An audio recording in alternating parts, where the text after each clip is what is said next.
Dr. Allen didn't gasp. He didn't slam anything down or call for a nurse. He just stopped, read the paper in his hand one more time. Then he looked up at me, Earl Roger, and he said nothing for what felt like 4 full seconds. 4 seconds is a long time when a child is asleep in your lap. 4 seconds is an eternity when that child is your granddaughter.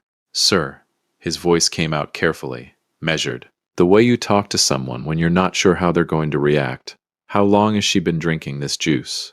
Ruby, 7 years old as of last Friday, the birthday girl I'd let down, was dead asleep against my shoulder. Not napping, not dozing. Out. The kind of sleep that doesn't belong on a Tuesday afternoon at 4 p.m. in a pediatric clinic off Poplar Avenue in East Memphis. I looked at her little face, then back at Dr. Allen. I don't know, I said. That's why we're here. Welcome to Dad's Raw Revenge. Get comfortable. And remember, the people in these stories had every chance to behave themselves. They just chose wrong. Drop a comment, hit that like button, and make sure you're subscribed. Trust me, you're going to love it here. Let me back up. 2 hours. Same day. Ruby's birthday had been the Friday before, October 11th. She turned 7. I missed it, not because I didn't want to be there. Not because I forgot. I'd been flat on my back with a bad knee that whole week. The same knee I've been arguing with since 2019. And by the time I felt human enough to drive, the party was over, the cake was gone, and my granddaughter had turned 7 without me in the room. That bothered me more than the knee ever did. I kept picturing her at the table, candles lit, looking around for me. So Tuesday, October 14th, around 2:15 in the afternoon, I dressed up, loaded that big purple gift bag into my passenger seat, and drove from my place off Exeter Road in Germantown out to Collierville.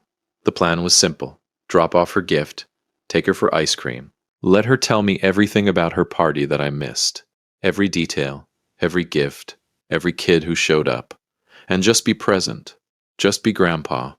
3 days late. But I was going to make it right. Funny how the most ordinary intentions turn into the most extraordinary days. I arrived and rang the bell. Vanessa answered. Phone in her hand, barely looked up. Hey, Vanessa. Brought something for the birthday girl. I know I'm a few days late.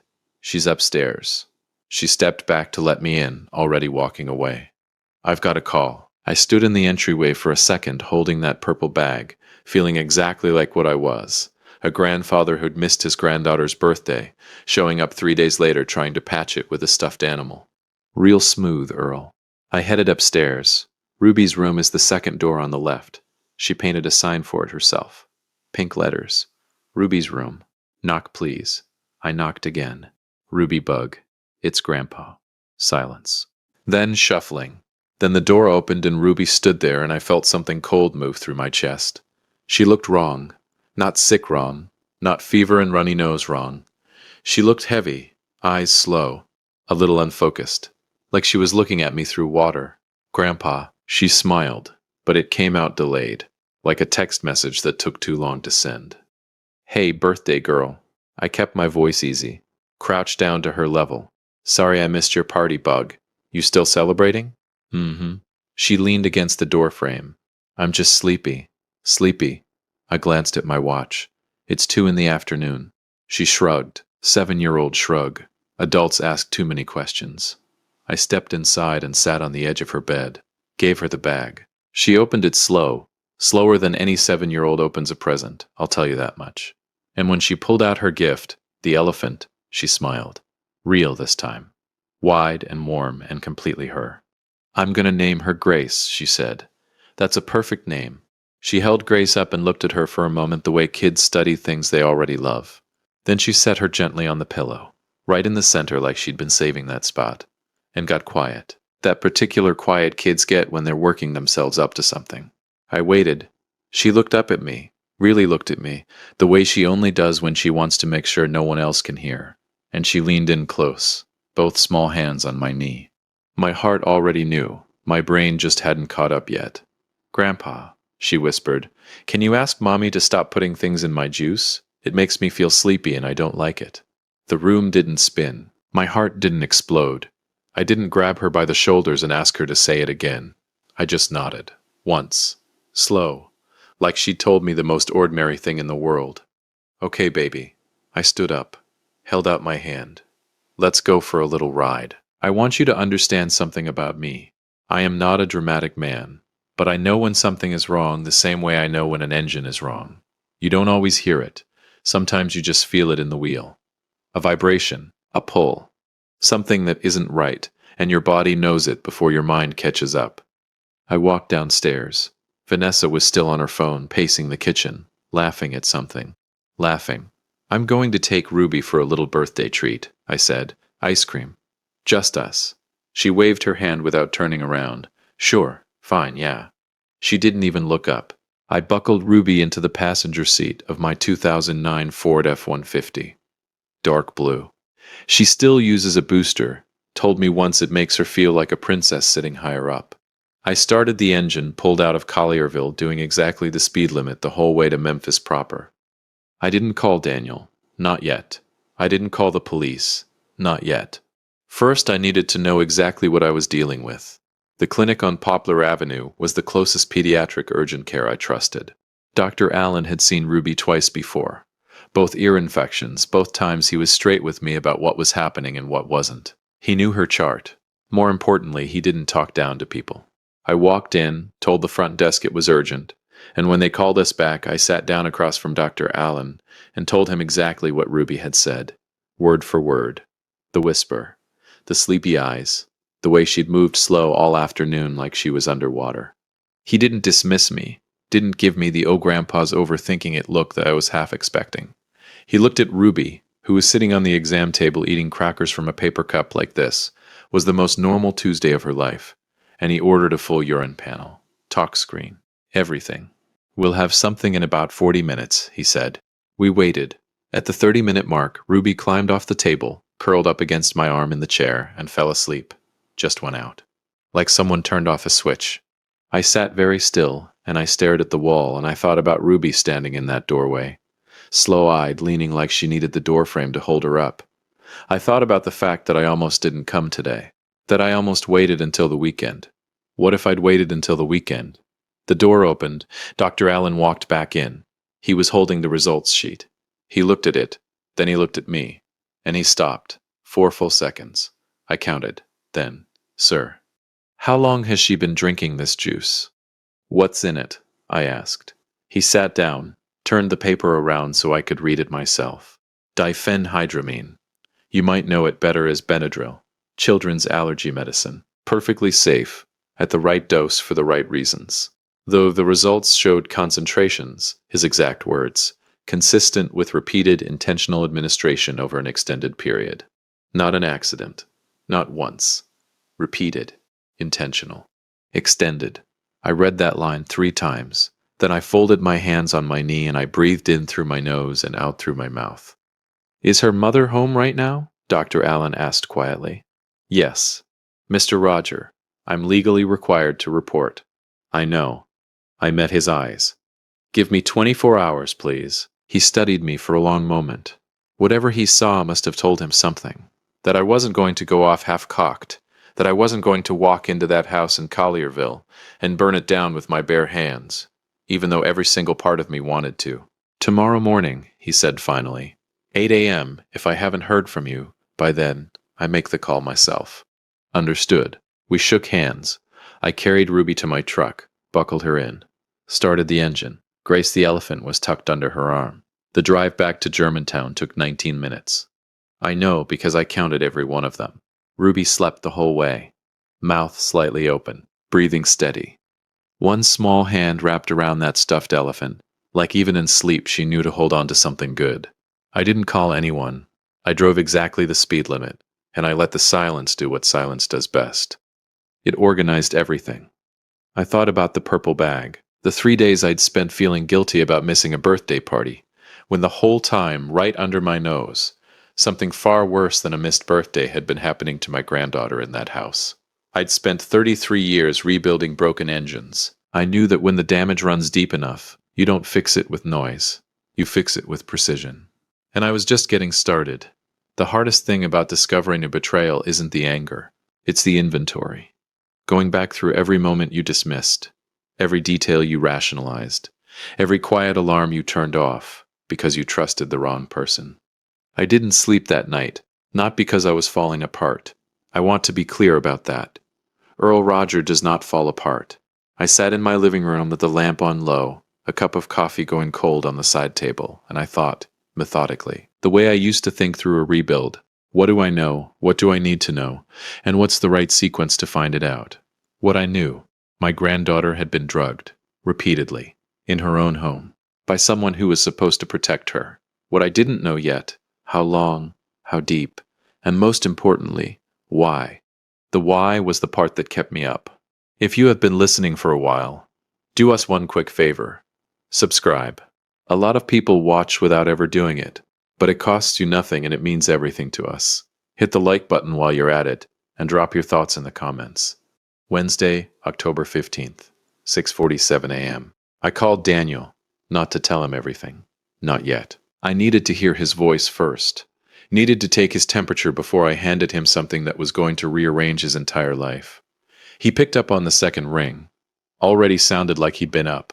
Daniel's always been an early riser. Got that from me. Hey, Dad. Everything okay?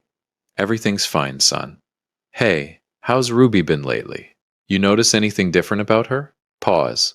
The kind that means he's actually thinking about it, not just being polite. She's been sleeping a lot, actually. Vanessa said she's probably in a growth spurt. Another pause. Why? Growth spurt.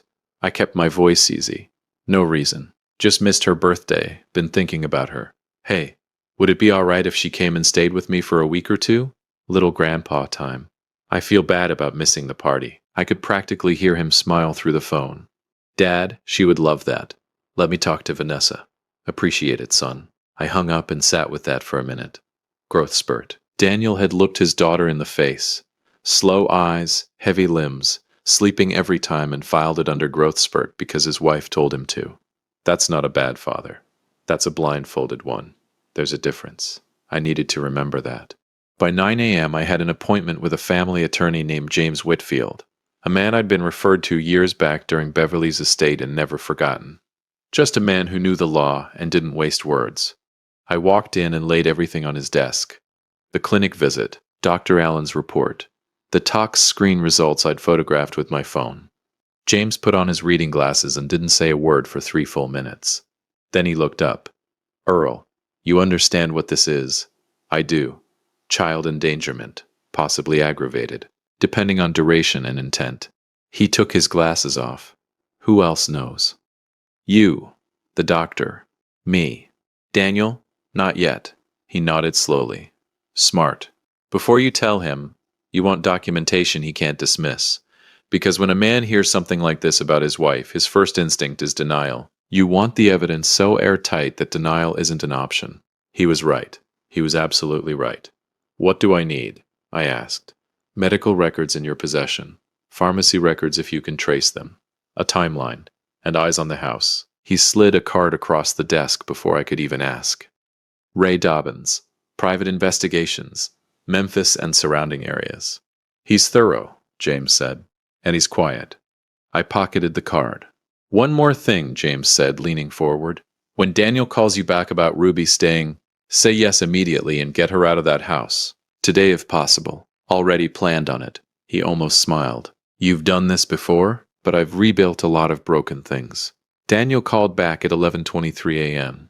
Vanessa's totally fine with it. Said it might be good for Ruby to get some fresh air, change of scenery. He laughed a little. I think she called it a bonding opportunity. Bonding opportunity. She'd handed my granddaughter over without blinking. Didn't ask how long. Didn't ask what we'd be doing. Didn't even get on the phone to say goodbye. Filed that away. I'll pick her up this afternoon, I said. I pulled up to the Collierville house at 2 p.m. sharp. Ruby was standing at the door with a backpack and Grace tucked under her arm. Vanessa was somewhere in the back of the house, didn't come to the door. I buckled Ruby in. She looked better than yesterday. A little brighter, a little more present. One night without the juice, maybe, or maybe just being away from that house already.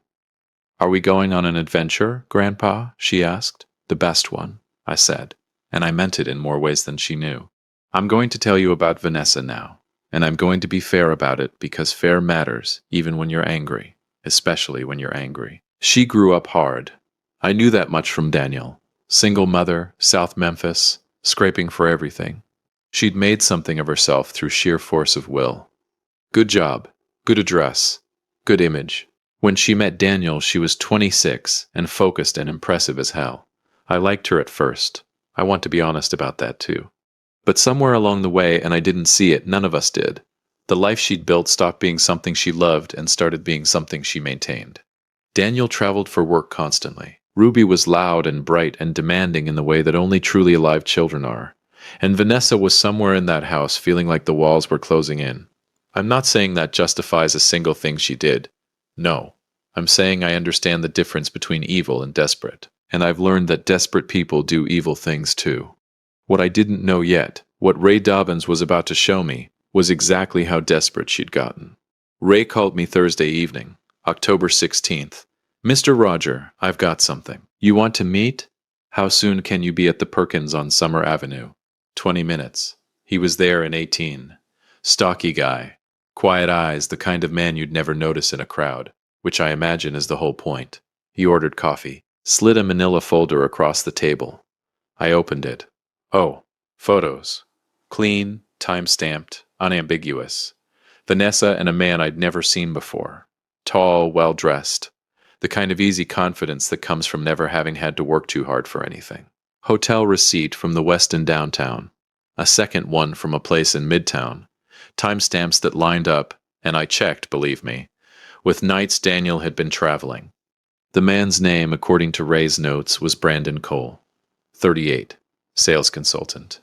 How long, I asked. Based on what I can confirm. Ray wrapped both hands around his coffee mug. At least 8 months. 8 months. Ruby had just turned 7. I did the math, and I didn't like where it landed. The kid? I said. Ray looked at me steady. There's no indication of that, but the timeline of the drugging, he paused, chose his next words carefully. It appears to coincide with when the relationship became more frequent. She'd needed more time. Ruby was always there, so she'd put her to sleep. I closed the folder. I sat with that for a long time. Ray didn't rush me, didn't say anything. Just drank his coffee and let me be a grandfather sitting with something no grandfather should ever have to sit with. She hadn't done it out of cruelty. She'd done it out of convenience. And somehow that was worse. What does Brandon Cole know? I asked finally.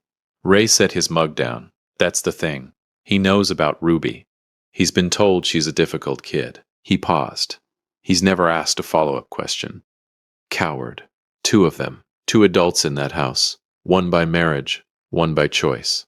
And neither one of them had looked at a 7-year-old girl and asked a single question worth asking. And then there was Daniel, my son, working himself to the bone, trusting completely, missing everything. I paid for the coffee, stood up, tucked the folder under my arm. Ray, I said, I'm going to need everything documented. Dates, times, locations, airtight. Already working on it, he said. Good man. I drove home on Summer Avenue with the windows down. October in Memphis has its own smell. Something between cut grass and coming cold. That last breath of warmth before the season turns. Ruby was at my house, asleep in the guest room. The real kind of sleep this time. Natural. Safe. Grace the elephant on the pillow next to her. I stood in the doorway and watched her breathe for a moment. Then I went to the kitchen table and I opened my notebook, the same one I used to use for engine logs, and I started writing, dates, observations, everything Dr. Allen had told me, everything Ray had just handed me. Every piece of it. In order, in my own hand, I called James Whitfield and left a message. We're ready to move. Then I picked up the phone and called my son, not to tell him everything, not tonight, just to say, Daniel, I need you to come home. Daniel showed up Friday evening, October 17th, around 6:30 p.m. He pulled into my driveway in that silver Audi he loves, and walked up to the door looking like a man who thought he'd been called home for dinner. Relaxed, unbothered, jacket over one arm. He had no idea. Ruby was already asleep in the back bedroom. I'd made sure of that. What was about to happen at this table was not for 7-year-old ears. Not tonight. Not ever, if I could help it. I'd cooked pot roast, cornbread, the same meal I made for Daniel every time life handed him something hard. When he failed his junior year exams, when his first business fell apart at 29, he didn't know it was a ritual. I'd never told him, but I'd done it every single time. Some things you do without explanation. You just do them. He came in, hugged me, looked around. Something smells good. Where's Ruby? Asleep already. She's been doing better, getting her color back. He smiled. Good. She needed this. He sat down at the table. So what's going on, Dad? You sounded different on the phone. Eat first, I said. He gave me a look. The same look he's been giving me since he was 12. The one that says you're being weird. But he picked up his fork. We ate. I let him finish. I let him have the cornbread and the second helping and the glass of sweet tea. I let him be comfortable one last time before I changed his life. Then I stood up, went to the counter, and I put 3 things on the table in front of him. The medical report, the pharmacy records James had helped me trace, Ray's folder. I sat back down and I didn't say a single word. Let the evidence do the talking, Earl. You taught him that. Daniel looked at me, then at the papers. He picked up the medical report first, slowly, the way you pick something up when you're not sure you want to know what it is. He read it. I watched his face. It didn't explode, didn't crumple. It just went still. The way a pond goes still right before something breaks the surface. He set it down, picked up the pharmacy records, read those too, set them down. Then he opened Ray's folder. The photos were on top. He closed it after the first 2. The kitchen was so quiet I could hear the refrigerator humming. Then Daniel stood up, very slowly, very controlled, and he said, "Excuse me for a minute." And he walked down the hallway to the bathroom and he closed the door. I sat at that table and I waited. Take your time, son. Take all the time you need. He was in there for a long time. Long enough that I refilled my own glass of tea. Long enough that the kitchen clock ticked through 7 full minutes. When he came back, his eyes were red. Voice was steady. He sat down, looked at the folder without touching it. Then he asked, "Does Ruby know what was in the juice?" "No," I said. "She just knows it made her sleepy and she didn't like it." He nodded. Once. Slow.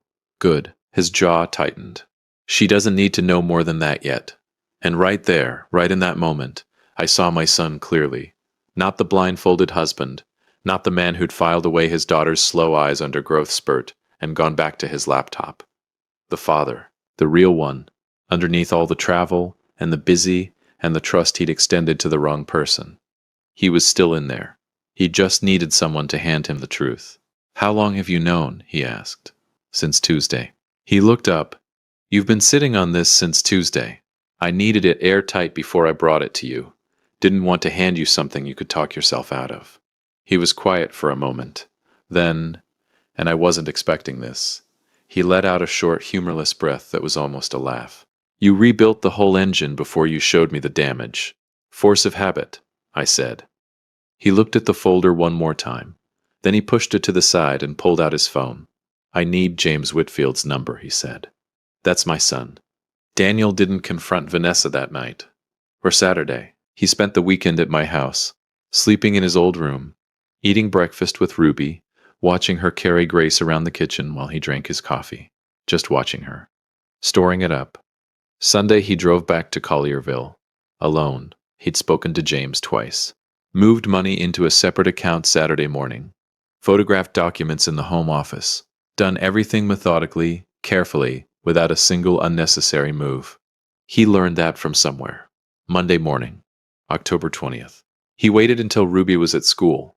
I'd driven her myself, signed her in, made sure she was safe, and then he walked into that kitchen in Collierville and he sat down across from Vanessa at the same table she'd photographed for social media with the caption "Sunday mornings." The one with the good light and the coffee mugs arranged just so. He told me everything that evening, word for word, and I'm going to tell it to you the same way.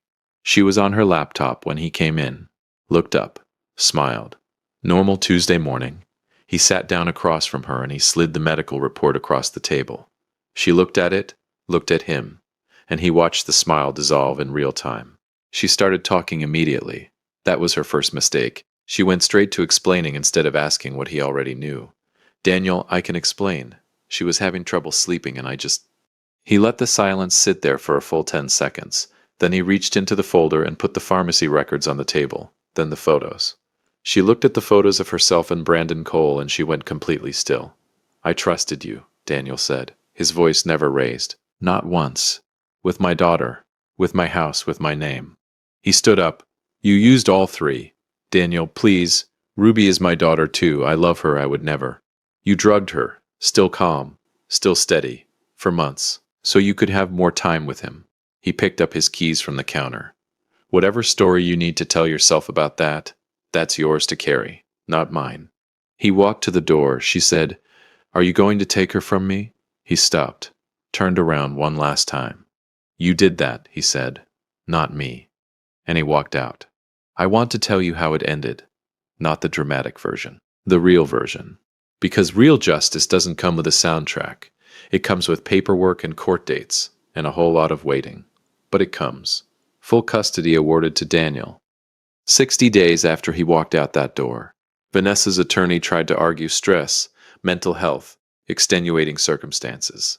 James Whitfield put Dr. Allen on the record, put the talk screen in front of the judge, put the pharmacy records, 7 months of purchases, traced and documented, on the table. The judge didn't need lawn. Supervised visitation only, pending a full CPS investigation. Child endangerment charges filed by the DA. Randon Cole, when investigators contacted him, cooperated immediately and completely, gave them everything, dates, locations, conversations, handed Vanessa over without a second thought to protect himself. The coward served justice one final time. The house in Collierville sold in a divorce settlement that left Vanessa with considerably less than the life she'd curated so carefully. The Instagram page went quiet. The seasonal wreath stopped changing. The stone mailbox belonged to someone else by December. Not with an explosion, not with a scene, with paperwork, the way real things end. If you enjoyed this story, join our community by hitting that like button and subscribing for more real, raw, and family-centered stories. And as always, thank you for being a part of Dad's Raw Revenge. I will see you on the next one.